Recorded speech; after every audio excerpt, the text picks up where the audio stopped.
சமையல். இன்றைக்கி நம்ம சமையலில் என்ன செய்ய போகிறோம் அப்படின்னா தக்காளி வச்சு தான் சட்னி செய்ய போகிறோங்க. வாங்க எப்படி செய்யலான்னு பார்க்கலாம். தக்காளி சட்னிக்கு 3 தக்காளி எடுத்துக்கிறேங்க. அது வந்து வேக வச்சு எடுத்து வச்சுருக்கிறேன். இதை வந்து தோல் எடுத்துகிட்டு நம்ம எடுத்து வச்சுக்கலாம். எண்ணெய் 2 ஸ்பூன் ஊற்றிக்கலாங்க. பெரிய வெங்காயம் போட்டுடலாம். ஒரு பெரிய வெங்காயம் எடுத்துருக்கேன். 3 பச்சை மிளகாய் போட்டுக்கலாங்க. நீங்கள் காரம் தேவைன்னா சேர்த்து போட்டுக்கலாம். 3 பல் பூண்டு போட்டுருக்கேன். தக்காளி வந்து இப்படி தோல் எடுத்துகிட்டு போட்டுக்கோங்க.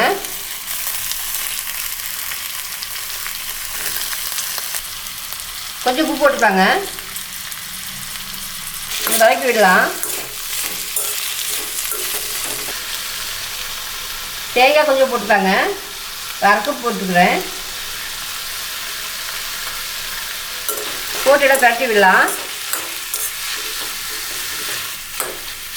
தக்காளியை நசுக்கி விடுங்க.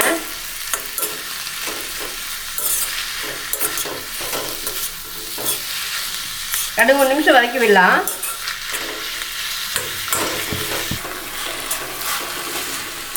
பாருங்கள், ரொம்ப வதக்க வேண்டாம். ஒரு 2லேருந்து 3 நிமிஷம் வதக்கினா போகுது. இந்த வெங்காயத்துலேருந்து பச்சை வாசனை வந்து போனால் போதுங்க. இது உப்பெல்லாம் போட்டுக்கிறோம். அடுப்பு ஆஃப் பண்ணிடலாம். இது ஆறுனதுக்கப்புறம் நம்ம மிக்சியில் போட்டு அரைச்சிக்கலாங்க. தக்காளி கெட்டி சட்னி ரெடி ஆகிடுச்சு. இதுக்கு ஒரு தாளிப்பு கொடுத்துடலாம். எண்ணெய் 1 ஸ்பூன் ஊற்றிக்கலாங்க. எண்ணெய் காஞ்சிடுச்சு. கடுகு போட்டுக்கலாம். கடுகு கொதிச்சுங்க. கடலைப்பருப்பு உளுத்தூள் போட்டுக்கலாம். 2 வரமிளகாய் போட்டுக்கலாம்.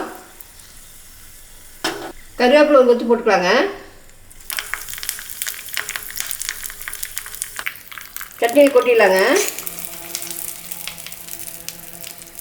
தக்காளி கெட்டி சட்னி ரெடி ஆகிடுச்சு.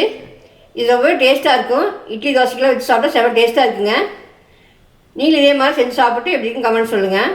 பிடிச்சினா நம்ம சேனல் சப்ஸ்கிரைப் பண்ணுங்கள், லைக் பண்ணுங்கள், உங்கள் ஃப்ரெண்ட்ஸுக்கெல்லாம் ஷேர் பண்ணி விடுங்க. பக்கத்தில் இருக்கிற பெல் ஐக்கானை தட்டி விடுங்க. ஓகே, பாய்.